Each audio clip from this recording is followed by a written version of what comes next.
Bismillahirrahmanirrahim.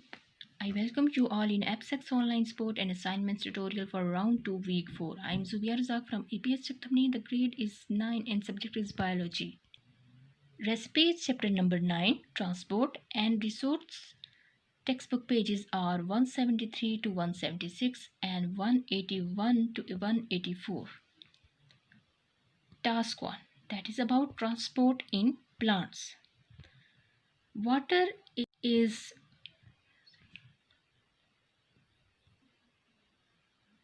vital to plant life.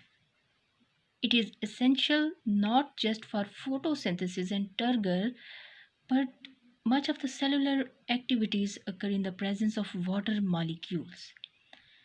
Internal temperature of plant body is also regulated by water. Land plants get water and minerals from the soil. After absorption by the roots, water and minerals have to be transported to the aerial part of the body. Similarly, food is manufactured in leaves by photosynthesis, and this food is transported to other parts of the body for utilization and storage.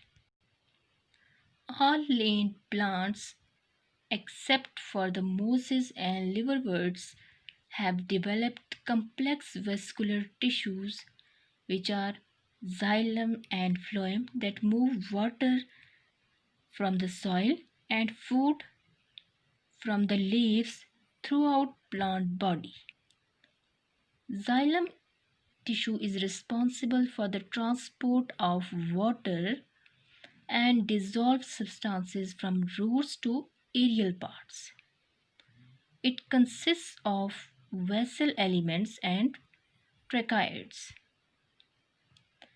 Phloem tissue is responsible for conduction of dissolved organic matter, that is food, between different parts of plant body, and it consists of sieve tube cells and companion cells.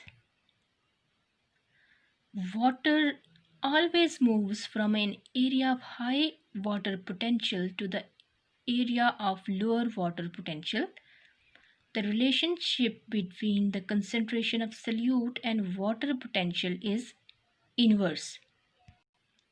For example, in hypertonic solution, the water potential is low. The conducting tissues, which are xylem and phloem of root, are grouped in the center to form a rod-shaped core. This rod extends throughout the length of the root. And now I will discuss uptake of water and ions by root. Outside the conducting tissues, there is a narrow layer of thin-walled cells, the pericycle. A single layer of cells, that is endodermis, surrounds this pericycle. External to this, there is a broad zone of cortex. It consists of large and thin-walled cells. This cortex is bounded on outside by a single layer of epidermal cells. Roots also have cluster of tiny root hairs, which are actually the extensions of epidermal cells. So these are root hairs. Here is cell wall, cell membrane, vacuole. These are the channels and root hair. The soil water moves from root hair. It moves from here. After passing from this epidermis, it moves towards cortex. Then it moves towards endodermis. And here are xylem cells for the conduction of water and salts to aerial parts of the plant. These root hairs are the zone of water absorption. Root hairs provide large surface area for absorption.